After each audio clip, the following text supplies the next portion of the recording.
Welcome to the Wealth Marketing Podcast, where we explore the latest trends, challenges, and opportunities shaping the financial industry today.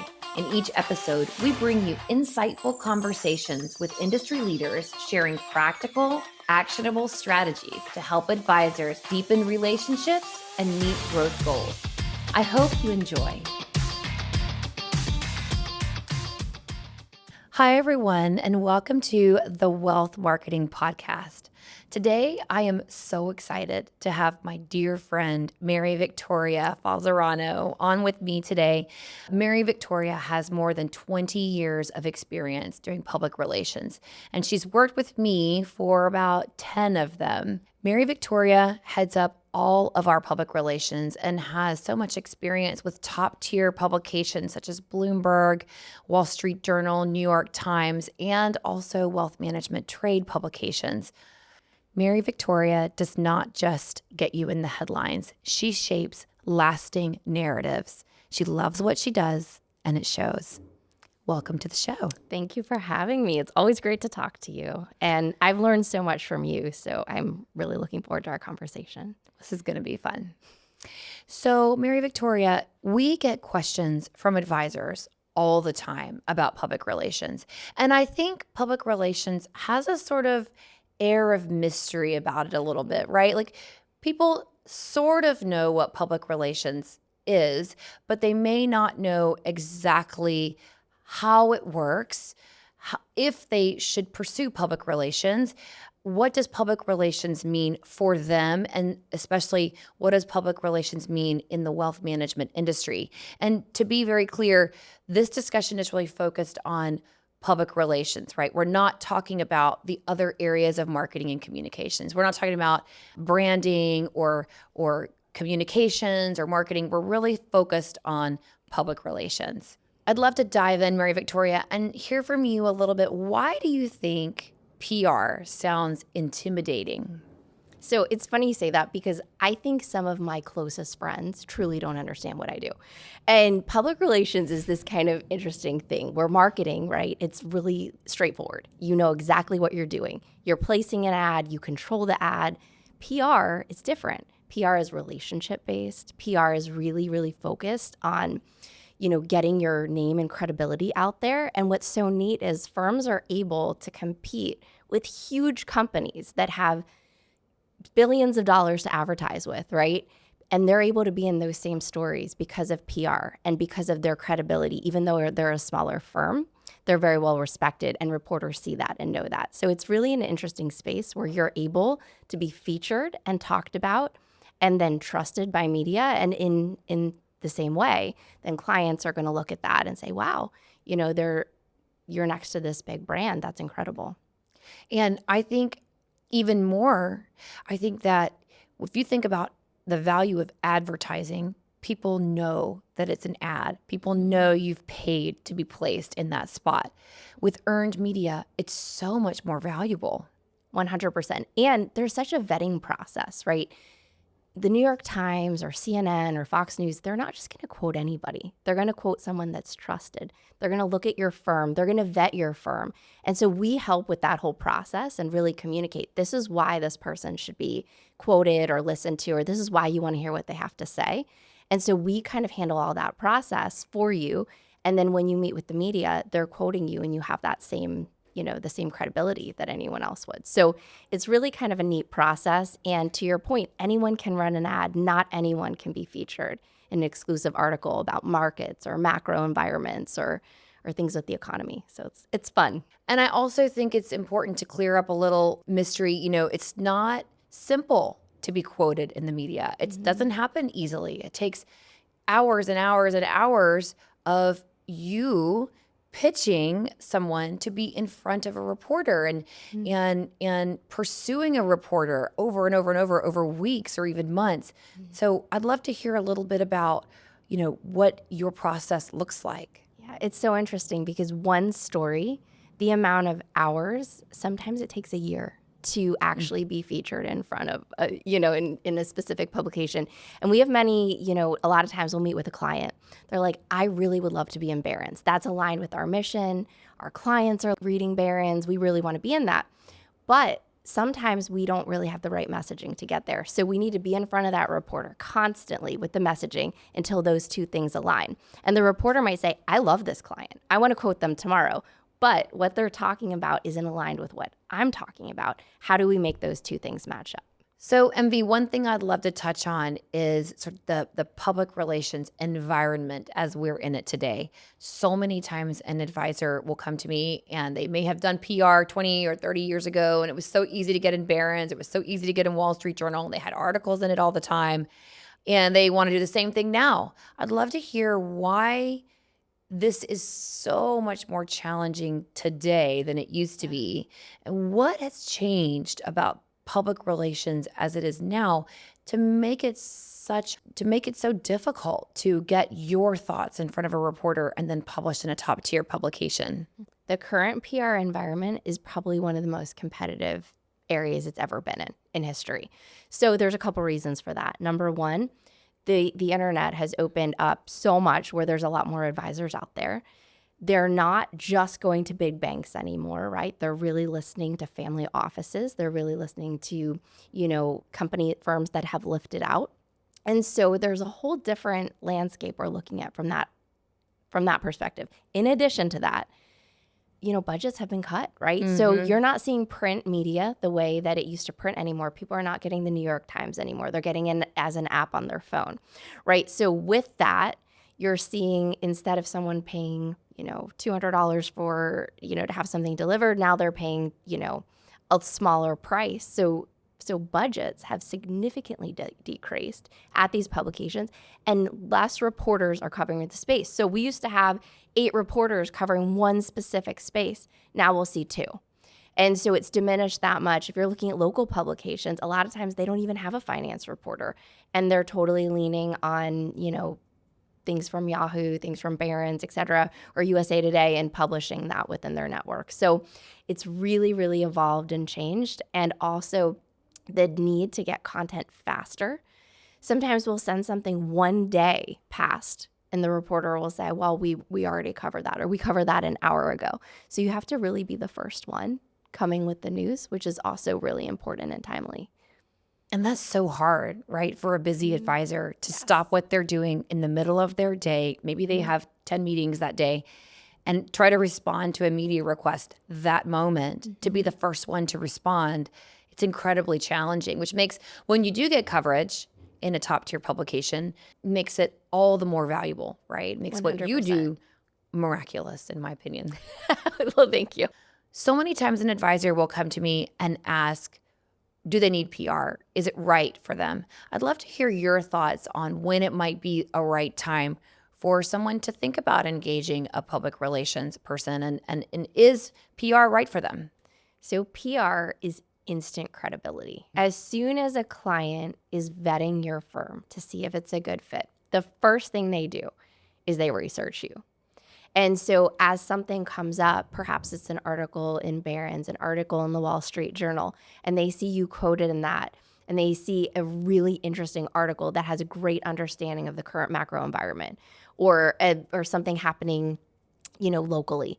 They see that, and they see you as the trusted source, and that automatically adds that credibility to you in the client's eyes. So I think it's never too early to do PR. I think the earlier you do it, the better, because the more time you invest in PR, the more articles you'll see, and you'll see it over a period of time. It's great for SEO. It's great for searching. It's great for name recognition. And so it just adds so much. I love PR. I think it's the best. I mean, I do too. And I would say, I think it's one of the most important pieces of a general marketing and communication strategy. I think you're 100% right. It builds credibility. I think that when someone goes to your website and instantly sees your name associated with a top tier publication that they respect and often read themselves, I think that speaks volumes more than any advertising you could ever purchase, more than telling your own story. If somebody else is telling your story for you, it means so much more. Right. In the same way where, you meet someone and you say, oh, this is my friend. They're so brilliant. They've done this. And that there's a lot to that. But if you say that about yourself, oh, I'm really brilliant. Check out my ad, check out my business. It doesn't weigh the same way. And so PR is almost that. It's an endorsement from a friend or from a trusted publication is the way I look at it. Absolutely. All right, MV, I'd like to get a little specific and a little bit tactical. When we're thinking about which publications would serve an advisor the best in their marketing mix, can you talk a little bit about which publications you recommend? That is probably the most asked question I receive. And the answer is, what are your clients reading? You want to be where your clients are. You want to meet people where they are. You don't want to just create a new path for them. You really want to be where they are. So we identify what questions are your clients asking? What do they want to know about? Or prospects, right? And so you want to be in those publications so they're seeing you there. That's the most important thing. In terms of credibility, it's always great to be in a Barron's, a Wall Street Journal, a Bloomberg. You know, you can't go wrong with any of those, of course, but you really want to make sure that you're meeting your audience where they are. And I love that because a lot of times we have advisor firms that we work with and they have 2 audiences or 3 audiences. So you might have a mix of top tier consumer publications along with your financial trade publications, right? Because it's going to hit that advisory audience or hit an M&A audience. And I think you're absolutely right, kind of digging into who are you trying to reach? Of course, everything goes back to target audience. Who are you trying to reach and what are they worried about?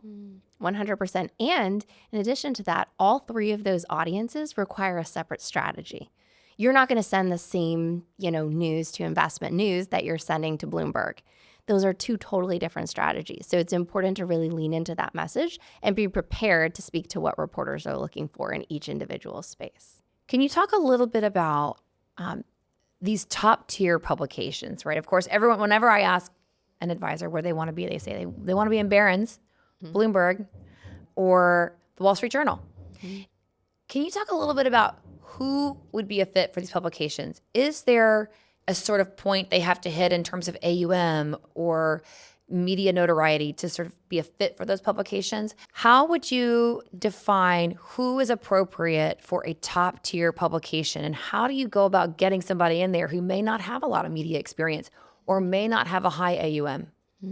So something that we really focus on is preparing. You would never go to a meeting with a client unprepared. So don't go to a media meeting unprepared.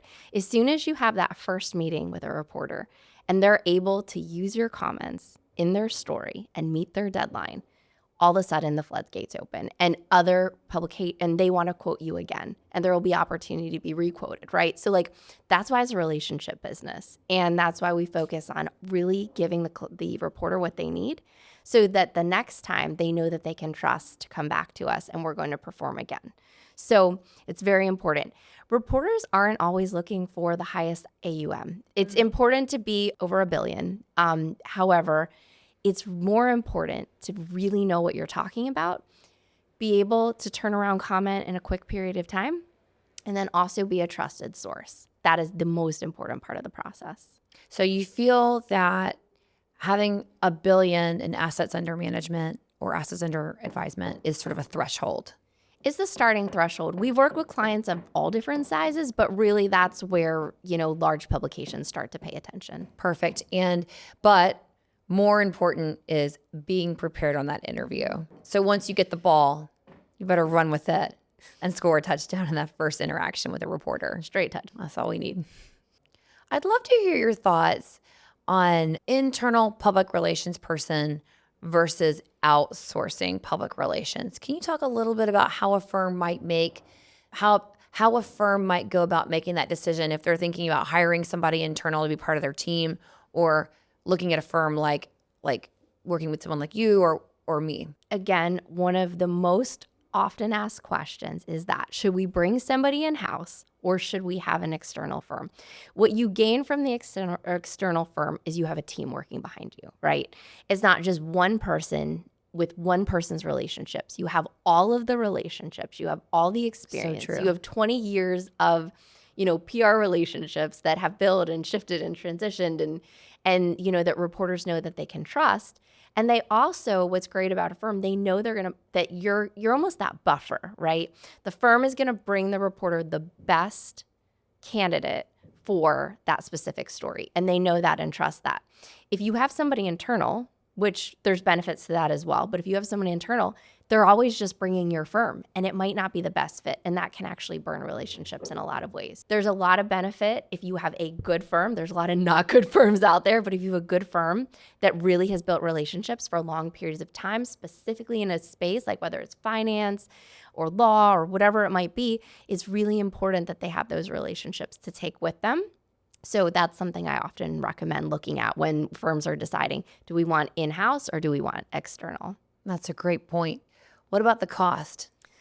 The cost. So another really great question. Something I love about PR, it allows firms to make a splash in a space that they may not be able to otherwise afford. So for instance, if you're running a New York Times full-page article, that's very expensive. And to have impact, you need to run multiple articles. Like hundreds of thousands of dollars here. Hundreds of thousands. Mm-hmm. And so if you want to do that, you need to do it many times. You have to get brand recognition, firm recognition, all of these different things you need to lean into. It's a huge investment. PR, we're able to call these reporters, get you featured, and have these, regular mentions. It may not be an ad where you're controlling the message, but it has this higher level of credibility. And so that's something where you're able to do it at a much smaller investment, but still able to have, that really great impact. And to be clear, by and large, most public relations engagements cost less than hiring a person internally, I think. 100%. As an employer, as an owner of an agency, I would say, for sure. Yes, we often see that. And, in addition to that, if your one public relations person is on vacation, what do you do? What do you do? Especially if you have a crisis situation or whatnot. So it's really nice to have a firm from that capacity too. Even though we don't generally like to be specific with numbers, we do have an audience of wealth advisors. They are numbers people. Can you talk a little bit about what is a benchmark on average that a firm should think about spending when they're thinking about whether or not PR is right for them? They should understand the cost that's going to be incurred of hiring an agency. What should a firm look at as a benchmark for spending on PR? We often see firms budgeting about 1% to 2% of revenue for their PR budgets. Got it. And that does not include marketing, branding, and the communications. This is strictly press related, correct? Correct. Specifically focused on PR. And for a normal PR engagement, let's say a client says, I want to be in the media. I make myself available to you whenever you want me to be in the media. What should they expect as a benchmark for coverage, for how many times they might expect to be in a publication? So it's a building process. You will not see a lot of coverage because we are getting your name out there. We're making introductions. And then all of a sudden, you have your first interview. After that, pending it goes well, which usually it does. But if big caveat, if that's a good experience, the reporter will come back to you maybe in a quarter, right? Like about 3 months from there, 3 to 6 months, you'll kind of see your next piece of coverage. And so as that builds, right, we're building this relationship with all of these outlets. And so as it builds, you'll see more and more. So the idea is that will just grow from there. So another question that we get all the time, how long till they see results? And by results, there's two pieces, right? There's coverage in the media, and then there's results, in terms of new business that they generate from the public relations efforts. Because of our strong relationships, we usually see clients being covered after month 1. So it's a pretty quick process. I'm very proud of that. Most PR firms don't have a reputation behind them that looks like that. And then as you start to really gain recognition, we usually see clients start to notice you after about a year. So you have to have quite a few stories. You really need to start getting out there, and that's when clients really start to see your brand out there. I would say it's about 6 months to a year, but typically a year. But in terms of the PR coverage, that happens pretty quickly. Got it. How many hours per week, if you want to think about it that way, should an advisor commit to spending on PR once they decide to make that investment? That is constantly changing. We meet with clients that want to have a lot of PR. They are going to make themselves available whenever possible. They're really going to put a lot of time into it. And we have other clients that are like, I'm fine with one story a month, and that's all that I have time for. And so we really are able to modify the strategy to complement that. We don't want to be cumbersome. We don't want to be an extra job for you unless you want to work for us, right? So it's very important that we really create a strategy that works for you and your business, and for everybody that's different. If it's up to me, I want you to be available all the time for every story I can possibly present. But I understand that doesn't work for every client. Because availability is a huge part of coverage. 100%, especially when we have very quick turnarounds. So certain reporters will not work with certain clients because they're not able to meet these quick deadlines. And that's okay. We work for longer form stories for that. So, we modify it to make it work. Can you talk a little bit about if an advisor wants to sort of do it themselves, if they think, you know what, I'm going to take a crack at this without hiring a PR person, can you talk a little bit about Quoted and other ways that they could do it themselves without an agency? Sure. So there's a lot of options out there. There's Quoted is one example where it's basically an app. And you can sign up and say, I'm willing to be, quoted on certain things. And so you look at that, and Quoted is QWOTED. Got it. Not the traditional spelling. Thank you for clarifying. You look at this up, and then you say, okay, I really am interested in being able to speak to finance in general. And you'll be emailed options that reporters are looking at every single day. So that's another option to get your name out there without having, a firm, or just dip your toe in the water and see if you like how that works. And if you do use something like Quoted, it's important that you are the first advisor to respond. Yes. Right? Timing is everything with that, because reporters go to Quoted because maybe their public relations relationships aren't able to get them the story quickly enough. So they'll kind of put it out there in a really quick way, and then they'll see who responds to it. So timing is everything with outlets like that. Okay, I want to talk a little bit about the biggest mistakes that you see advisors making when it comes to their PR. I mean, my clients, of course, make no mistakes. No mistakes. None. I know. But other people, no. The biggest thing that you do wrong in PR is only having a one-sided relationship. If you just want your message out there, you don't care what anybody has to say, you don't care what Barron's is actually looking for, you're never going to get quoted, because reporters need to know they can come to you when they have a need. And then in the same way, you can come to them when you have messaging you want to get out there. So the biggest mistake that you can make in this space is not treating PR relationships like a relationship you would with your client, and having the same level of authenticity and care that you would if a client had a need. 100%. I can't tell you how many times we have clients who are wanting public relations coverage, but they're so picky about what to comment on, it's very difficult to get coverage. Mm-hmm. So I would echo that and say openness is everything. You have to be available and willing and open to comment on things that might be outside of your exact realm of expertise. And that's how you build a relationship, because you have this great interview and the reporter was able to really get their story and deadline out there in time because they quoted you. And so the next time they need something, or the next time I'm going to them with a big merger announcement or whatnot, they're going to remember that you were able to fill their need, and they want to fill yours as well. Absolutely. Another huge mistake we see is start-stop. If you start with public relations and we're consistently getting your messaging out there, and then all of a sudden you're too busy for it or whatever, and then we stop, reporters just assume you're not commenting anymore. And so when we start again, you have to start pretty much from the beginning, because you're out of the wheelhouse. We're no longer in front of reporters consistently. And so that's a big mistake. So you've essentially wasted that initial investment that you've made, right? It goes right down the toilet because you have to start over. That's really well said. That's exactly what it is.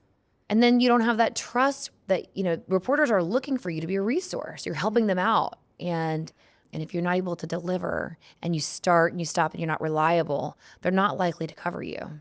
Exactly. Another big mistake that we see, this is a big one. I could go on with this list, is going into the reporter needs something, they're on deadline, you go into this interview, and then all of a sudden you want to talk about something that they really weren't wanting to interview you on. I hear that. That makes me cringe. I can't. It makes them cringe. It makes the reporter cringe. It makes me cringe. It's a horrible way to do it. It's better to just turn down the opportunity than to go in and not give the reporter what they need. It's a waste of everybody's time. And then it hurts my reputation as well as the client's reputation. Absolutely.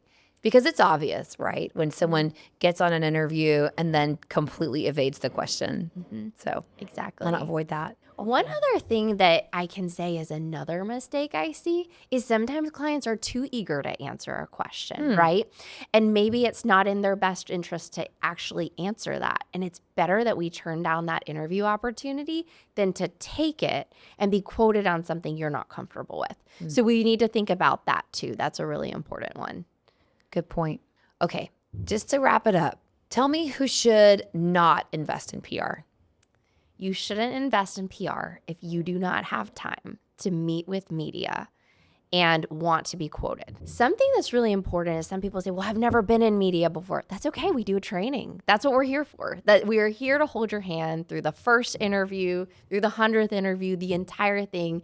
We record calls. We make sure that your best interests are all aligned with the reporter's best interest, and that's what we do. So another big mistake we see is being too vague in an interview. They are writing a story because they want to have an angle, because they want to have something specific, right? And so it's important. Also, this helps gain credibility because your clients can see what your stance is on something, how you're reacting to tariffs, how you're reacting to something happening in the media. It's very important to go into that with an authentic approach, but to still be, you want to be fair and neutral to an extent, but at the same time, you have to have an opinion. So that's something very important to go to a media interview prepared to answer. I mean, another way to think about it is, if your client was asking you your opinion about a specific type of investment, or your opinion about what's happening in the economy, or your opinion about something in the media, they're going to want your opinion, not just background information. So that's another way to think of it, I think, is like being open and willing to talk about what you actually think versus background information that the reporter could find on their own. That's such a great point. Okay, and bottom line, what makes a firm media ready? So the first thing we evaluate is, have you had a media training? Do you know what this looks like? There's a few different things. Timeliness is really important. You need to be ready and on the call before the reporter joins. The reporter joins, a lot of times these calls are somewhere from 5 to 15 minutes, right? So we want to get in, get them exactly what they need, and get out.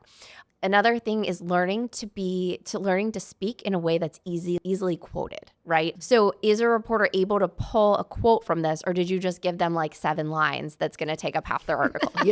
We can't do that either. So we want to tell them things that respond in a very concise way, but a very factual way. So that's what we do. We really assess media readiness. Once we get there, then we start your first call. We kind of start a little slow. And then afterwards, we have a debrief. What are ways that we can improve? What were some strong points of the call? And then from there, we really lean into all of that for future interviews. And each interview gets better and better and better. We never start with TV. TV is something we add on later because there's a lot less room for correction and whatnot. And so we really ease in with print media. And then from there, we start to add additional outlets. Mm-hmm. And I think we should mention that when you start public relations, most likely you're not going to be in Barron's. You have to work your way up to those top tier publications and build a little bit of credibility with the media, right? Absolutely. Because Barron's is vetting you the same way a client would, right? They're looking and they're saying, well, they've never been quoted anywhere. And so I can go to the reporter and tell them all these amazing things, but I can't give them an example of work yet. So as soon as I can give a few examples of work and how you've been quoted, that's the next step, is really showing that to the outlets. And it's very helpful in the process. Awesome. Mary Victoria, is there anything that I didn't ask you in this interview that I should have? The one takeaway I can say is public relations is a relationship. And in the same way you build a relationship with a client is exactly the same way you want to build a relationship with your PR people and all of these media outlets. And if you treat it that way, you will be incredibly successful in this space. Mary Victoria, thank you so much for being here with me today. We've been working together for so long. This is something that I've wanted to do for a while. So I just loved the conversation so much. It's always a treat to chat. I always learn things every time we talk, and it's the best. And in our next discussion that will be released right after this first discussion, we're going to do PR 101. We're going to cover basic definitions of what advisors need to know about public relations so that they go into a public relations relationship sort of having an idea of the basic terminology. I'm very excited for that because it's actually one of the biggest questions I get. I just assume everybody knows these things, but truly they don't. So I'm excited for that conversation and love chatting with you today. Perfect. Thank you.